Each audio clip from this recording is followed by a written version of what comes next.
Have you ever stopped to think about the hidden weight of our everyday choices? I mean, not just the cash leaving our wallets, right? But those ripple effects on our energy, our finances, and, well, even society itself. It's something we often overlook. But what if changing things wasn't about more rules, more taxes? What if it was something quieter, like a gentle nudge guiding us towards better choices for ourselves and, everyone? Today, that's exactly what we're diving into. Our mission here is to unpack the really fascinating work of Thought Shift. It's a nonprofit, and we're going to explore their unique angle, these product-free marketing nudges.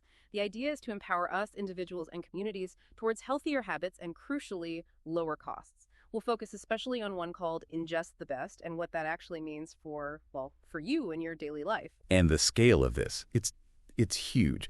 The problem we're really tackling here is this absolutely staggering financial burden from unhealthy habits in the U.S. We're talking trillions every year. That's not just some abstract number for economists. It's like a silent drain on everything: personal finances, public resources, healthcare, productivity, you name it. So we're going to explore how these seemingly small shifts, things we might not even notice sometimes, can lead to really profound benefits personally and societally. It really is a call to think differently. Okay, let's unpack that. Thought Shift. You said it's a registered 501c3 nonprofit. So, okay, public benefit mission, got it. But this product-free marketing thing, that's really different, isn't it? Yeah. How does promoting, just an idea, like how does that actually lead to people doing things differently? What's the magic there? Yeah, that's a great question. It basically means they're not pushing a specific brand of, I don't know, health food or a fitness tracker or therapy app.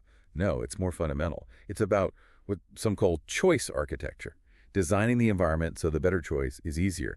And what's really interesting is how the source material frames this. It says this approach is far superior to laws and taxes. Superior. How so? Well, think about it. Yeah. A law forces you, right? A tax discourages you, usually financially.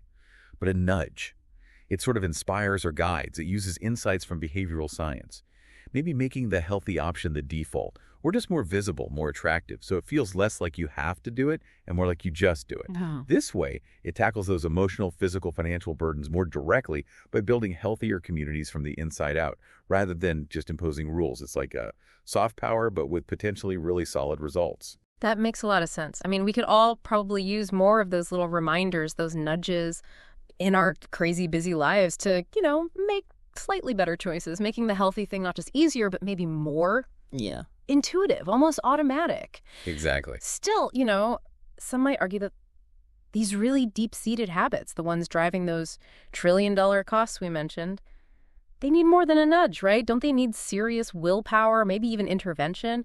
How does Thought Shift counter that? That's a totally fair point, and willpower definitely plays a role. But nudges often work by kind of reducing the need for heroic willpower. They lower the friction. So, for example, if healthier options are just consistently presented in appealing ways, subtly, your automatic thinking might start to shift over time. It's less about forcing a change and more about enabling it, making the healthy path the path of least resistance, you could say. It builds motivation from within, rather than just compliance from outside pressure. Okay. And this is where it gets really eye-opening and honestly a bit sobering. The sources state that here in the U.S., our collective unhealthy habits rack up multiple trillions in costs annually. Multiple trillions. That number is just, it's hard to even wrap your head around. What does that really mean for us? It is. It's immense. Let's put some specifics on it based on what Thought Shift outlines. Yeah. The opioid crisis. That's estimated around $2.7 trillion. Wow. Yeah. Alcohol-related problems, about $249 billion. Smoking, a huge $600 billion. Even gambling adds up about $14 billion a year. And then there are two that tie directly into everyday choices like the ones we're talking about. Obesity costs are estimated at around $425 billion. $125 billion. Mm-hmm. And just being inactive, $117 billion. Just for inactivity. Wow. Exactly. And these aren't just numbers on a report somewhere. That $117 billion for inactivity, that represents countless missed walks, gym memberships gathering dust, hours just sitting. Every single one of these figures reflects enormous financial pain, yes, but also emotional stress, physical suffering. It ripples through individuals, families, burdens, healthcare, hits businesses with lost productivity. It's a massive weight on society, its potential not being realized. That really does bring it home. It's not just economics, it's us. our choices magnified, Yeah. affecting our daily lives, our energy, the strain on doctors and hospitals. And that's where thought shift comes in, right? Moving from, wow, that's a big problem to, okay, what can we actually do? Yeah. So for someone listening, what do these helpful habit nudges look like day to day? Right. So one of their big ones is called ingest the best. And this nudge is specifically designed to help people, quote, make healthier product selection habits. Hmm. It acknowledges something really important, something we don't always think about. A lot of the foods we enjoy, especially the processed stuff, are literally engineered to be mildly addictive. Yes. They're designed to hit that bliss point, the perfect combination of sugar, salt, fat that makes our brains light up and say, more please. Huh. And often, we're not really aware of how powerful that engineering is.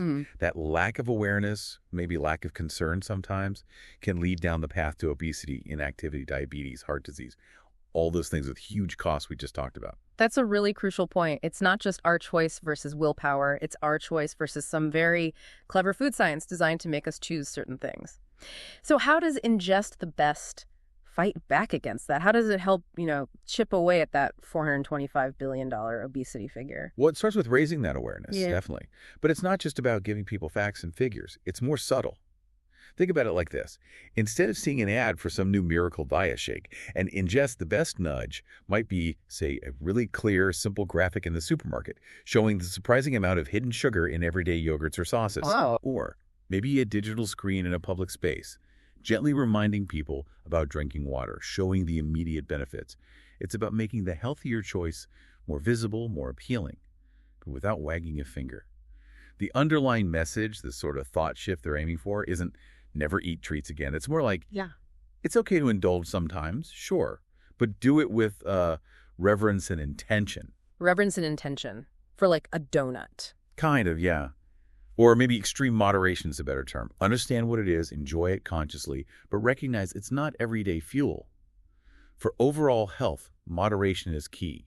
And when we consistently choose foods with more awareness, more intention, we're not just doing our own bodies a favor. We are collectively chipping away at those huge societal costs tied to things like obesity and diabetes. But that's a powerful way to frame it, that my choice about, say, grabbing fruit instead of chips when multiplied by millions actually impacts the national health care bill, especially if I understand why the chips are so tempting. And ingest the best isn't their only focus, right? The sources mention other nudges too. That's right. They have a broader approach. Yeah, like less is more. Which sounds like it nudges towards finding balance, maybe helping people recognize patterns that could lead to addiction, that could tie into minimizing those opioid or alcohol costs we mentioned. Exactly. Finding that balance, understanding moderation. Then there's Be the Best You, focusing on mental health, maybe encouraging small things like mindfulness breaks during the workday, which helps build a more resilient workforce. Promoting mental wellness habits. It's Stay Connected, which seems to highlight community and relationships. Maybe promoting local events or just the importance of reaching out, combating isolation. Yeah, the value of strong social ties for well-being. And finally, for companies, we drive professional ROI. That sounds pretty direct, basically making the business case that healthier employees cost less and are more productive. Precisely. It connects individual well-being directly to the bottom line for organizations. Correct. And across all of these, the key idea is they're described as pure ads, real you.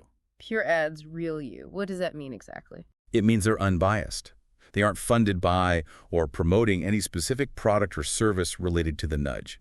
The goal is genuinely just to inspire lasting positive change. And by doing that, the outcome is savings for individuals' better health, maybe lower personal costs, and also significant savings for businesses and society overall. It's designed as a win-win. Better health equals a stronger economy and more supportive communities. So, bringing it all together, it really boils down to their core message. We promote better thinking, healthier habits, lower costs. It seems simple, but the implications are, well, pretty profound, moving beyond just pointing out problems to actually empowering people. It's quite elegant, yeah. And it ties in nicely with something Seth Godin, the marketing guru, said, which Thought Shift actually cites. Oh, yeah? What's that? Godin defines marketing as, quote, the generous act of helping someone solve a problem, their problem. Huh. That's a very different take on marketing than most people probably have. It really is. It reframes the whole thing. It's not about tricking people or manipulation. It's about genuine support, helping someone overcome an obstacle to their own well-being. It's about subtly changing that choice architecture we talked about, making the healthier path feel like the natural, easy path, It's that quiet push, that nudge that helps someone make a choice that ultimately improves their health, their life. And that seems to be exactly the goal here. This product-free approach fosters, as they say, many personal benefits, but also real business ROI. It leads to less cost, more productive outcomes all around. It really highlights this virtuous cycle, doesn't it? Where individual health and societal well-being, including economic health, are just completely intertwined. Investing in proactive wellness pays off way more than we might think. This whole deep dive really drives home that changing our habits isn't purely about summoning massive amounts of willpower all the time. It's also, maybe even more powerfully, about creating an environment and an awareness that subtly nudges us towards better choices that have huge impacts on our own health and our collective bottom line, especially when we're aware of how things like food are designed to influence us. Absolutely. The key insight, I think, is that understanding the true costs, those trillions we talked about, and combining that knowledge with these gentle, positive nudges, that's what can spark a real thought shift, a shift that benefits everyone. It's about making those healthier product selections more often, being mindful, especially about things engineered to be addictive, and actively working to minimize harmful dependencies. That's how we build a more resilient, more balanced society.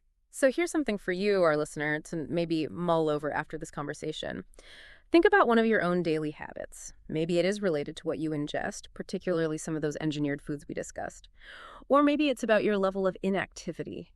How might just one small intentional nudge, something you set up for yourself, or even just a deeper awareness of the hidden costs and the influences behind your choices, how might that shift things for you towards better health, towards more mindful consumption? What one thought shift could you maybe start today to approach those choices with a bit more reverence and intention?